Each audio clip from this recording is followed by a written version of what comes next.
حبايبي ونسمي ونصلي على الرسول صلى الله عليه وسلم.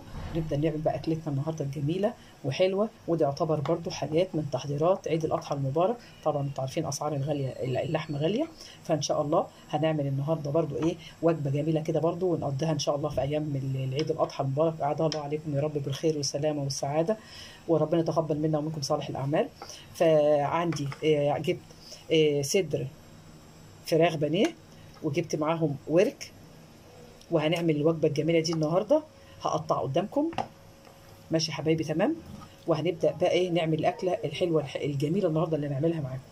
هبدا اقطع الايه الوراك اي تقطيع باي شكل،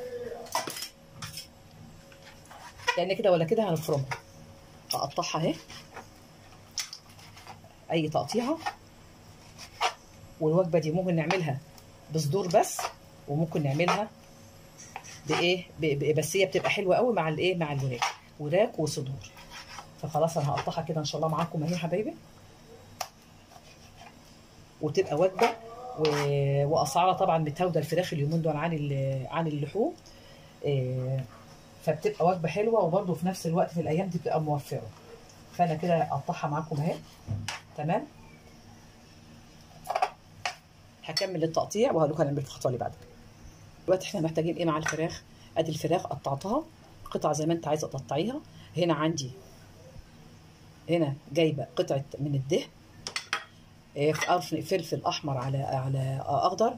هنا معايا بصلتين متوسطين، وهنا معايا شويه بقدونس، تمام كده. هناخد الحاجات دي الاول. انا كنت فرمه في الكبه بتاعت العجان، الدهن ده فرمته، تفرميه الاول. فهحط فيه، هبدا احط فيه اهوت القطع بتاع الفراخ بتاعتي، تمام كده. وهنبدا بقى ايه نضربه في قلب الايه الكبه. هضربه واوريه لكم بعد ما اتفرم، ونشوف هنعمل ايه في الخطوه اللي بعد كده. كده يا حبايبي اللحمه اهي فرمتها اللي هي بتاعت الفراخ، وحطيت معاهم كمان حته اللي احنا قلنا عليها عشان بتديها طراوه للوصفه الجميله اللي هنعملها معاكم النهارده. هفرغها في البوله ونشوف هنعمل بعد كده ايه. كده هضرب البصل يا حبايبي، تمام. والفلفل كمان هضرب الاول البصل الاول، بعد كده هضرب الفلفل الالوان.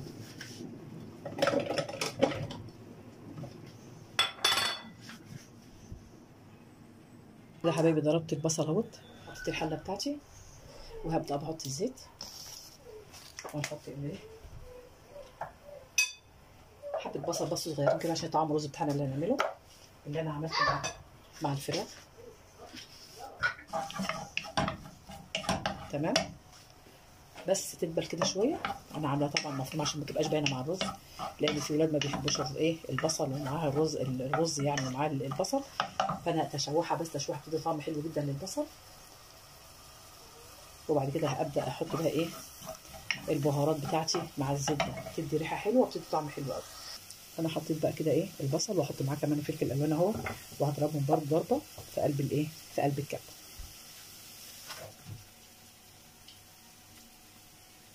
كده ضربت خلاص كده البصل مع الفلفل الالوان ماشي. وهحطه بقى هضيفه للخلطه بتاعتنا اللي هي بتاعت الفراخ اهي.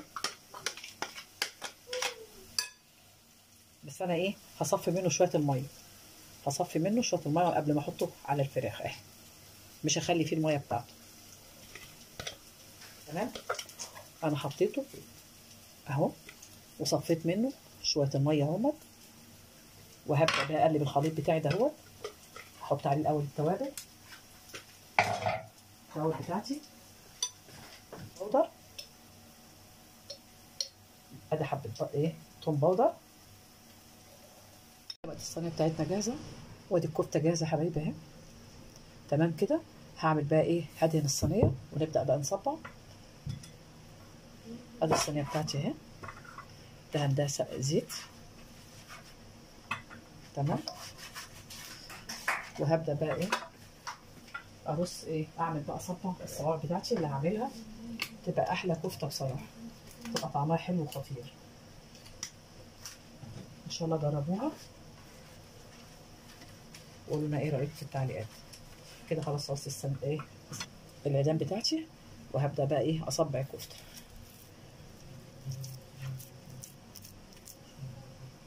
هبدا بقى ايه اصبع الكفته بتاعتي واوريها لكم. كده الكفته حبايبي اهي تمام كده. وهنبدا بقى ايه نرصها في قلب الصينيه. هعمل كلها كده وارصها لكم واوريها لكم عشان من ايه ما اطولش عليكم الفيديو. بقصت الزيت حبايبي اهو، وهبدا ايه برضو نفس الطريقه اهو عشان تبقى سهله معاكي. تبقي ايزك زيت عشان ايه العجينه بتاعت الفراخ دي او اللحمه بتبقى لينه شويه اهي. احنا مش حاطين عليها اي حاجه. تمام اهي تمام كده يا حبايبي. هبدا برضو ارصها اهي في الصاج او في الصينيه قصدي. هكمل برضو اوريكم بقيه الايه الصينيه. كده الصينيه يا حبايبي اهي. هدخلها بقى الفرن. شايفينها الجمال. هعمل ايه بالفرشه. وحطيت حبه دبس رمان على حبه صلصه صغيرين، نص معلقه سكر. وهبدا بقى ايه ندهن الوش كده خفيف كده بس عشان تطري بس ايه وشها مع حبه الزيت. تمام كده يا حبايبي. هدهنهم وادخلهم بقى ايه واحطهم في الفرن. حبه الزيت، شعره ملح صغيره ما يعني ايه رشه ملح بس مع حبه سكر وحبه الزيت. طبعا ده ايه بيخلي الوش يبقى طري ما يبقاش ايه ينشف مننا اهو.